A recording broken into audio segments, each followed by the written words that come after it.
The premium finished toy line was something I've been eyeing from afar, not that invested in it a lot, seeing as the molds in it right now I either already have or don't really care much for. When they teased an Optimus from Bayverse, I was slightly more interested because I didn't have a Studio Series Voyager Prime anymore. I sold my 05 a while back. So when Hobby Genki reached out to me and asked me if I wanted to take a look at this, I was like, oh yeah. And honestly, I'm loving it. So yes, this was sent to me by Hobby Genki, a hobby shop from Japan that has a wide range of stuff, like it's a lot. They carry Transformers and I've watched their selection grow and grow to include a ton of Takara releases of new toys. And they've got some discounts happening right now, so you can get this guy for about $34.46 US, which is great. A lot of people ask me on Twitter when I posted a picture of this, is he worth the 60 bucks? And I've been waiting to answer that because in this video, he's about 35 bucks on their site, but then shipping from Japan can be expensive is what I would normally say, but here it costs like 21 US dollars to ship MP52 or $12 to ship MP Skids, so that's not bad at all. Definitely go check them out, links in the description below. And if you use code ThatToyGuy5, you'll get an extra 5% off your order, which is even more savings. So that's awesome, and thank you very much for sending this. And now on to the actual toy. There is one thing I want to say that's my biggest negative to this toy, and that's all the bits that don't lock into place. Handling the toy can be a bit meh with the back canisters and the knee pads.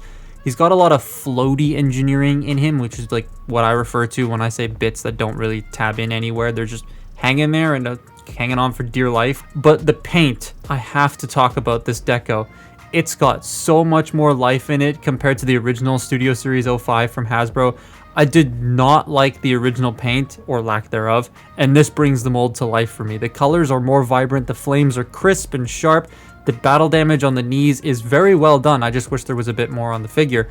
The torso proportions are still a bit off and the hip wheels have bits of truck on them, but it's not the worst I've seen. Again, the original 05 makes it look a lot worse because of the dreadful colors. The legs also seem a little too skinny for me. Like, they don't look super accurate to the film's proportions, and no Studio Series mold fixes that, but 05 has the better wheel arches over the other two tools, so I'll take that. I also just noticed the shins have battle damage, so that's nice. I just think it needed to be on like the forearms or the shoulder pads or something else. He is a lot of fun to pose though, because he's a bit on the skinny side. He's very nimble.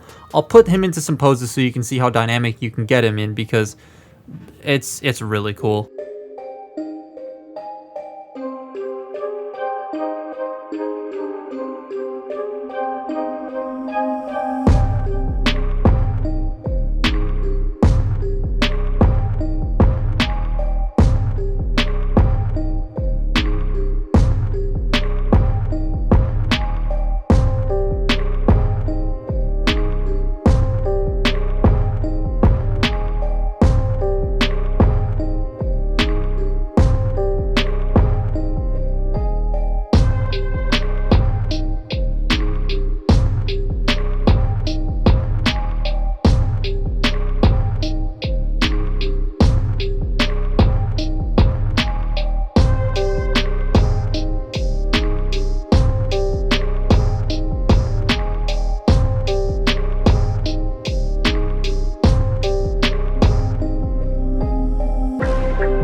The backpack is supposed to lie flat on his back like this, but I don't like it, so I fold it up, and yeah, it sticks out a little bit, but it looks a lot more tidy to me from the front. I love all the gold highlights on this. Some of the rings on this guy, they're just picked out so well, and the added bits of blue just help him stand out more. I'm gonna walk you through the posing, because for an early Studio Series toy, like the first two waves, you would be surprised at how posable this thing is. So this being part of wave 1, you wouldn't really expect it to have like the best in the way of posing, because like wave 2 we got this, and he's not exactly the best in posing, but this thing has a lot. You got a ball jointed head, which is pretty expressive. You can get it looking all sorts of places. The chin does kind of bump into the bits on the side, but that's fine. Shoulders do a full 360. Shoulder pads move, which I wasn't really expecting considering all the other primes in the past who've had shoulder pads just kind of have it sort of hanging there and it gets in the way. So that's nice. You get a really wide range. I hate this backpack. Wide range of motion there, and a bicep swivel. Now, if you this has already come unpegged, but if you unpeg this section, you have a wrist tilt due to the transformation.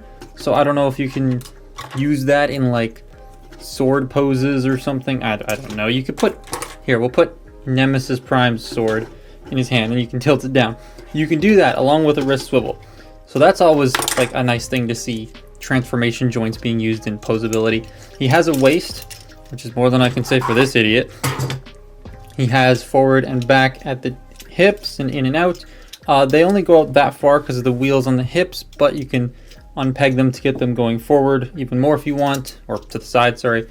Thigh rotation.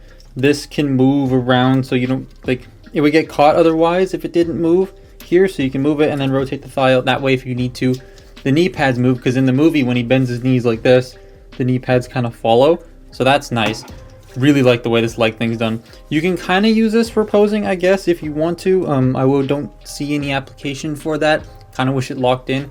But the feet do something I'm very, very happy about. Not only do they tilt, which is always nice to see, they go forward and they go backward, which I think is a very important piece of posability that they omit on a lot of figures nowadays. They just give ankle tilts, and this is just as important as an ankle tilt.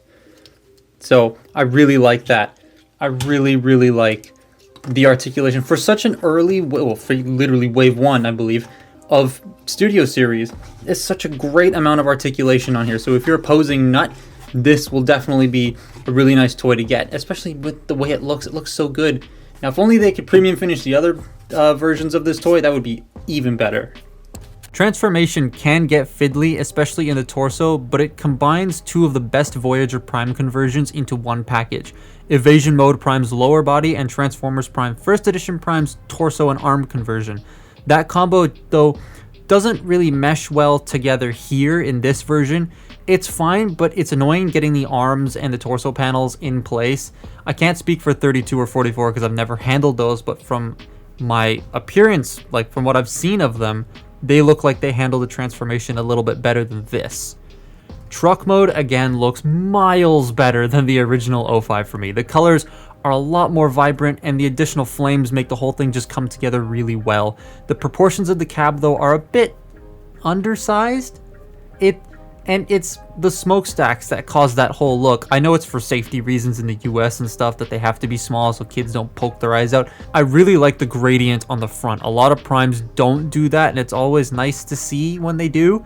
The flames are extremely crisp, the line work is great, but the back end could have used a little bit more paint. Not on the trailer hitch, as that's the bottom of the feet and that's a bad place to put paint, but something on the rest of the bed to maybe spruce it up a bit. Flames on like the wheel arches perhaps. I didn't expect it to be this small, not gonna lie. Like, I've had the mold before, but I never had it whilst also owning the Hunt for the Decepticons mold, and putting them next to each other, it's a bit trippy. Not a bad thing, just something I noticed. I will say, while it scales with other Studio Series toys, minus Ironhide because I still think he's too big, he doesn't exactly fit with them. The decos don't match, making it feel out of place, but I guess that just means if I really cared to, I would just get the other premium finish toys like Ratchet and hope that they premium finish the other ones at some point. But the big question I get asked, as I mentioned earlier, was, is it worth the $60? No.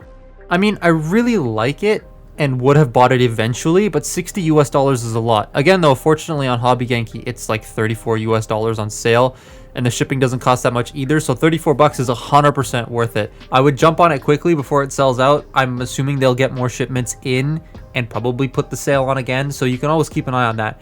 But that $34 price is probably a lot more worth it than the $60 one, because $34 is what? Average Voyager price nowadays anyways. Plus you get the swords and the guns, so you're getting extra stuff in the box. So I think it's worth that price. Max I'd probably say is 50. 60 I think is a little too much. But that's my look at Premium Finish Voyager Class Optimus. Follow me on Twitter and Instagram, and I will see you next time. Bye bye.